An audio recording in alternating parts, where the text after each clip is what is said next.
Tommy Lee is 58 going on 8. I act like a expletive kid anyway, I figured, whatever with the 5. Jokes the boisterous Mötley Crüe drummer, who celebrated his birthday earlier this month. I'm going Benjamin Button style, I'm gonna keep going backwards. But Lee is hardly living in the past. After the success of last year's The Dirt, a Netflix biopic charting Mötley's wild early days, the musician is taking a bold new step into the future with solo album Andro, out Friday. It's his first solo effort since 2005's Tommy Land, The Ride, and eschews rock for an eclectic mix of hip, hop, EDM, funk and R&B.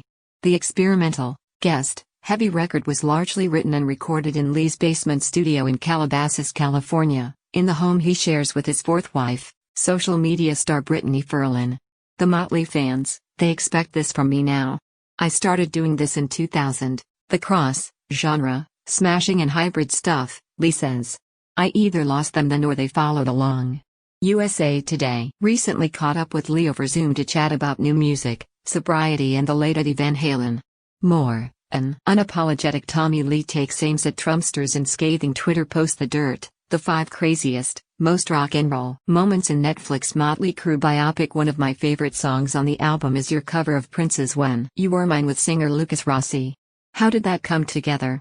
Tommy Lee, if you know the original, it's super up-tempo and poppy. When Lucas had come to me with the idea of slowing it down and making it super dark and sexy, this song took on a whole different meaning for me. When it's slowed down like that, the lyrics in that song are sad. I feel that song, like, whoa. This is hard. It was really fun to do that version, and if you're gonna do a Prince song, you better do a expletive good job of it. Did you ever cross paths with Prince back in the 80s or 90s? Lee, I've met him twice. Once, Mötley Crüe was rehearsing in Studio A and we heard Prince was rehearsing in Studio B. I'm such a massive Prince fan, so I was like, I'm just gonna keep poking my head out the door, hopefully to catch him coming in and say hello. And I did. He was with this massive security guard who must've been 8 feet tall, and here's Prince who's much shorter, even, with high heels on. I did everything in my power not to fanboy, but it was awesome. I met him again at a club a couple years later.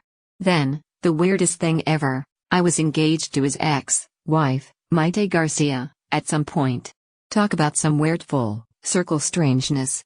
You'll be 1 year sober next week. How are you feeling? Lee, it feels good, I'm digging it. Idle time is satanic for someone like myself. We got off to New Year's Eve 2016.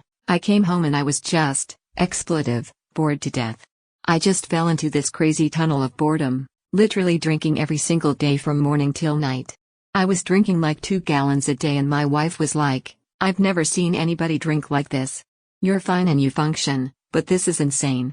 It can't be good for you. Was there one moment when you knew you needed to go to rehab? Lee, we were planning on going on a stadium tour and I was like, man, I'm in no shape to go do that. I should probably stop this madness, and get back into the swing of things and go do this tour. That was definitely one reason for pumping the brakes. Your bandmate, Nicky Sixx, has been open about his sobriety and past struggles with addiction. Has he been a support through this? Lee, dude, he drove me to rehab, laughs, has been insanely supportive. He came over here, and I didn't know he was coming, my wife called him. I remember waking up, I'm laying in bed, and I hear, come on, dude, let's go. I look over and I'm like, what is Nicky doing in my bedroom right now? This is, expletive, weird. And he was like, let's go. And I'm like, where? My wife had set it up. So I was like, alright, well before we go, and I poured a 2, go drink, that was probably all vodka and a little splash of cranberry, got in the car and went. So has been great, has been lovely. And has been sober for, Jesus, 900 years.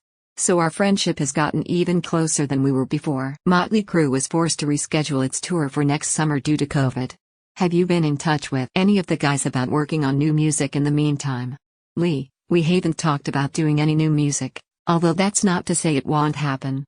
Like everyone else, we're just trying to figure out if live music is gonna happen again. Nicky and I designed this insane stadium show that's all sitting in this giant warehouse in Las Vegas where the productions get built. Just sitting there waiting. So we're dying, man. We're dying to go out and play. I miss it terribly. Hopefully people get their expletive together. We figure this out and we get back to normal, if there is such a thing. What was your reaction when you heard Eddie Van Halen passed earlier this month? Lee, I'm still in shock about that.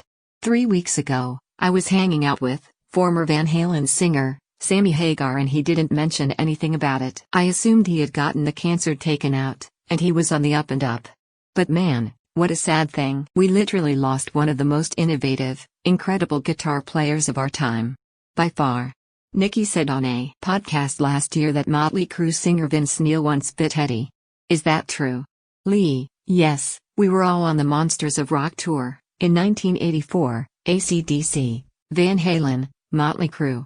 We were all partying, and Mötley had this thing we would do if we really loved you: some people high-five, other people hug, we would bite you.